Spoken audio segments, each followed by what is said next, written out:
baka pwede ka makausap na nila. Boss, gusto na po namin makita mo na boss yung rate para alam po natin. Okay, para makapag-usap. Hila ka naman ng hila. Paano makakapag-usap?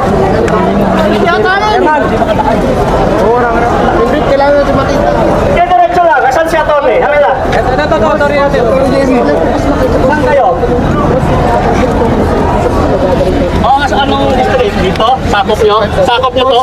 Boss, gusto ko lang po boss makita po boss kung ano po ba yung mga affected na property para kung if ever makapasok Pangilang ka na, attorney. Paulit-ulit na lang. Wala naman kayo pinapakita, Sheriff eh. Opo boss. Wala naman kayo pinapakita eh. Boss, napusawa ko po ngayon yan. Sige lang. Diretso lang. Tuloy lang. Sheriff, magkakapatayan kayo sa loob, Sheriff. Maraming tao sa loob, Sheriff. Sheriff, may puso ka naman, Sheriff. Siguro pag inoperahan ka, di atay ka agad laman mo. Sheriff, kawawa yung mga tao. Sheriff, may anak ka naman siguro, Sheriff. Sheriff, may puso ka naman siguro. May puso ka naman siguro, Sheriff, di ba? Wala ka bang puso?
umaga po. Ako po si Ruby de la Cruz. Ako po ang kumakatawan ng Kapitbahayan ng Mayhalige Neighborhood Association.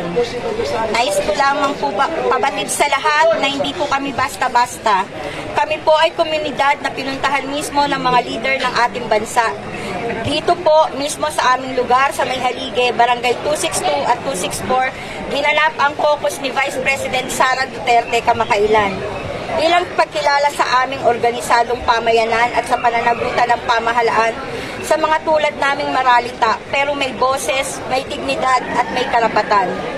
Kaya po kami ay nananawagan, kung ang mismong pangalawang Pangulo ng bansa ay nakita ang kahalagahan ng aming lugar, bakit tila minamaliit ngayon ang aming karapatang mabigyan ng makataong proseso, relokasyon at dignidad? Hindi po ito simpleng usapin ng lupa.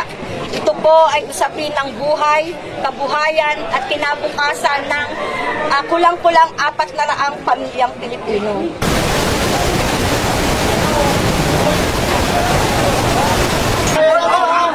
Ninuno pa namin, mga lola pa namin, lola namin, dapat sa bata. Kung baga sa ano, sa tigil na bagahan talagang dapat namin ito. Pinaglalaban po namin dito, yung pang daw, ano kami, ito biglang sila din po ito eh. Pilipino kami! Pilipino kami! Yun ang ulang ang gusto ng po namin dahil kesa po sa akin na sana katanggap niya sila pamilya kami pero hindi ko lang matupad. Ang alam na po namin, alam na po kami yun.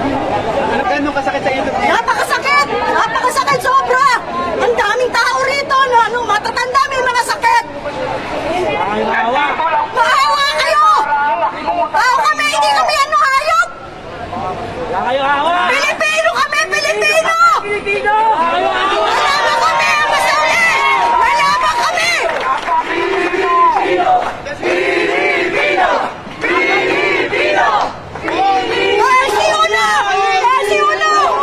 Maraming salamat po! Uno!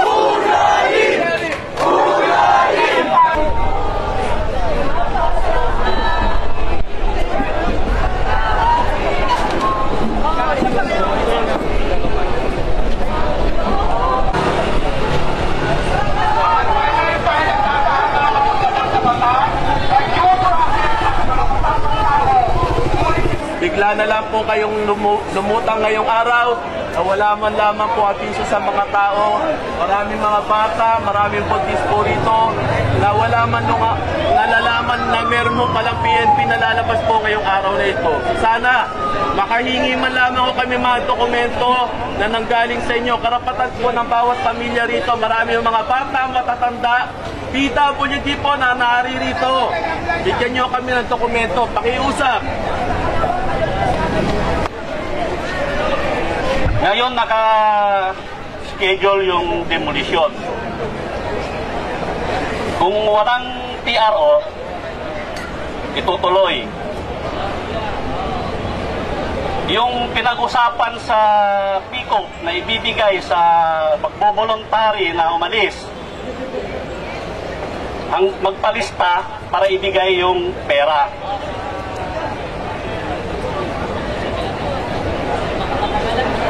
Bibigyan ko kayo ng 1 oras para mag-voluntary na umalis. Ilabas yung mga gamit.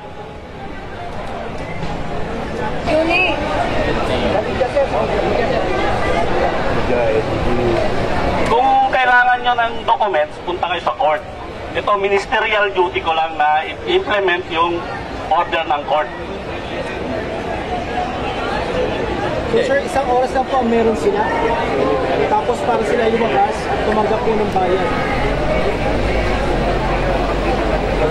Alas 8.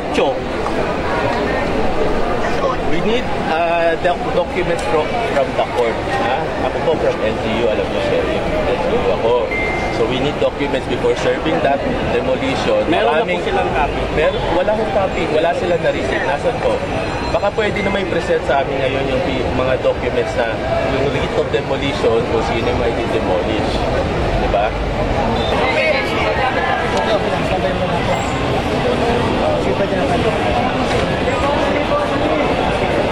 Ito yung rate of demolition.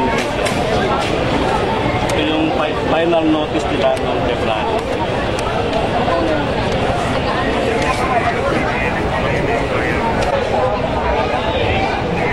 Name ng list of dependents lang po. So dapat ito lamang po yung mga i-demolish natin. Sheriff's final notice of demolition, dapat dito lang po nakapangalan ngayon yan. Diba? Saka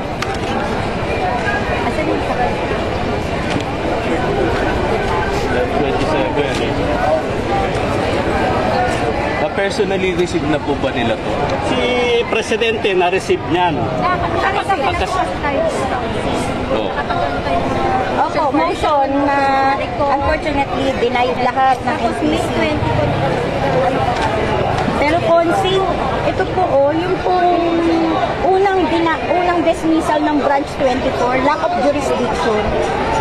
So, May ibig mga sabihin, pending motions ba? Na-resolve na ho lahat yan. Nasa ano yung niresolve?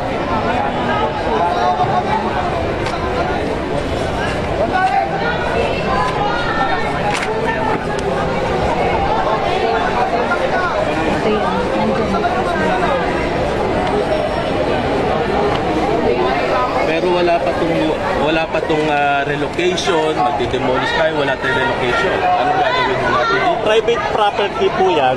Ang sabi ng city, 5 tao lang ang kayang bigyan. Kaya dumaan sa PICOP. Dumaan sa PICOP to, i-recognize sa mga privileged and underprivileged. yun lang. After yun, wala na po kaming na-receive.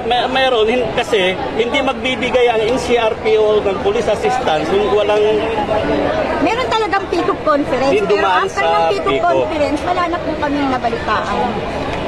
Kung ano na po yung update.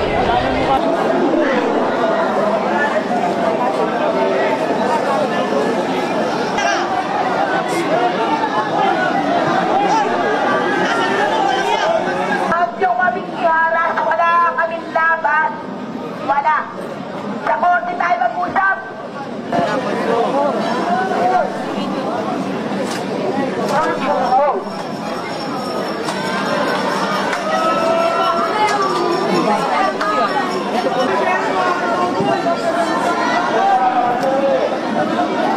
Ang barangay po, lahat po kami dito ngayon nakikisa para sa tao.